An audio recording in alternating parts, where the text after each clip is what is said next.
ನಾನು ಎಷ್ಟೊಂದು ವರ್ಷನ ಕಷ್ಟಪಟ್ಟು ನನ್ನ ಇನ್ಸ್ಟಾಗ್ರಾಮ್ ಅಕೌಂಟ್ನ ಬಿಲ್ಡ್ ಮಾಡಿದ್ದೆ. ಇವಾಗ ಅದು ಡಿಸೇಬಲ್ ಆಗಿರೋದ್ರಿಂದ ಆಕ್ಚುಲಿ ಯಾವುದು ಸರಿಯಾದ ಕಾರಣನೇ ಗೊತ್ತಿಲ್ಲ ಯಾಕೆ ಡಿಸೇಬಲ್ ಆಗಿದೆ ಅಂತ. ಅಂದ್ರೆ ಯಾಕೆಂದ್ರೆ ಅದು ಟೆಕ್ನಿಕಲ್ ಗ್ರೌಂಡ್ಸ್ ಅಲ್ಲಿ ನೋಡಿದ್ರೆ ಆ ತರ ವಿಷಯ ಅದ್ರಲ್ಲಿ ಏನೂ ಇಲ್ಲ.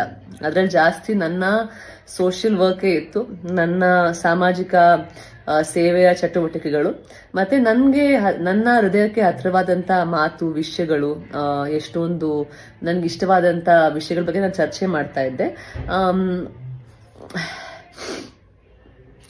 ನಿಮ್ಮೆಲ್ಲರಿಗೂ ಅವಾಗ್ಲೇ ಗೊತ್ತು ನಂದು ಒಂದು ದೊಡ್ಡ ಯುದ್ಧನೇ ನಡೀತಾ ಇದೆ ಜೀವನದಲ್ಲಿ ಅಂತ.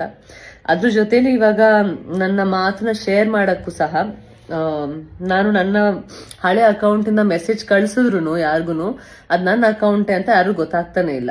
ಸೊ ಅದಕ್ಕೆ ಇವಾಗ ಎಲ್ಲ ಫಾಲೋವರ್ಸ್ನು ಈ ಅಕೌಂಟ್ಗೆ ಟ್ರಾನ್ಸ್ಫರ್ ಮಾಡಕ್ಕೆ, ಅವ್ರಿಗೆ ಅಕೌಂಟ್ ಪರಿಚಯ ಮಾಡಿಸ್ಕೊಡಕ್ಕೆ ಕಷ್ಟ ಆಗ್ತಾ ಇದೆ.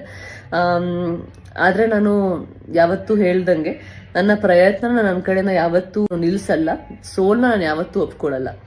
ಯಾಕೆಂದ್ರೆ ಇವತ್ತವರೆಗೂ ಯಾರ್ಯಾರ ಜೀವನದಲ್ಲಿ ಗೆದ್ದಿದಾರಲ್ಲ ಅವ್ರು ಯಾವತ್ತೂ ಸೋಲ್ನ ಒಪ್ಕೊಂಡೇ ಇಲ್ಲ. ಅದರಲ್ಲಿ ನಾನು ಒಬ್ಳು ಅಂತ ನಾನು ಅನ್ಕೊಂಡಿದೀನಿ.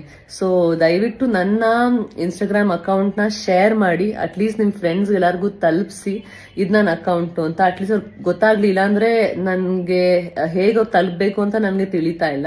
So please help me out and please follow my account, because ತಿರ್ಗಾ ನಾನು ಈ ಪೇಜ್ ನ ಬಿಲ್ಡ್ ಮಾಡ್ಬೇಕು.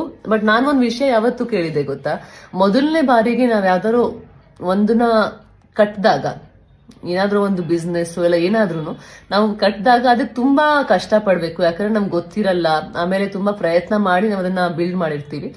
ಆದ್ರೆ ಎಲ್ಲಾರು ಹೇಳ್ತಾರೆ ನೀವು ಒಂದ್ಸತಿ ಬಿಲ್ಡ್ ಮಾಡಾದ್ಮೇಲೆ ಅದು ನೀವು ಕಂಪ್ಲೀಟ್ ಆಗಿ ಅದನ್ನ ನೀವು ಸಂಪೂರ್ಣವಾಗಿ ಕಳ್ಕೊಂಡಾಗ ನೀವು ಮತ್ತೊಮ್ಮೆ ಕಟ್ತಿರಲ್ಲ, ಅದ್ರಲ್ಲಿ ಇನ್ನ ಬಲ ಇರುತ್ತೆ ಅಂತ, ಆಮೇಲೆ ಅದಿನ್ನ ತುಂಬಾ ದೂರ ಆಗುತ್ತೆ ಅಂತ.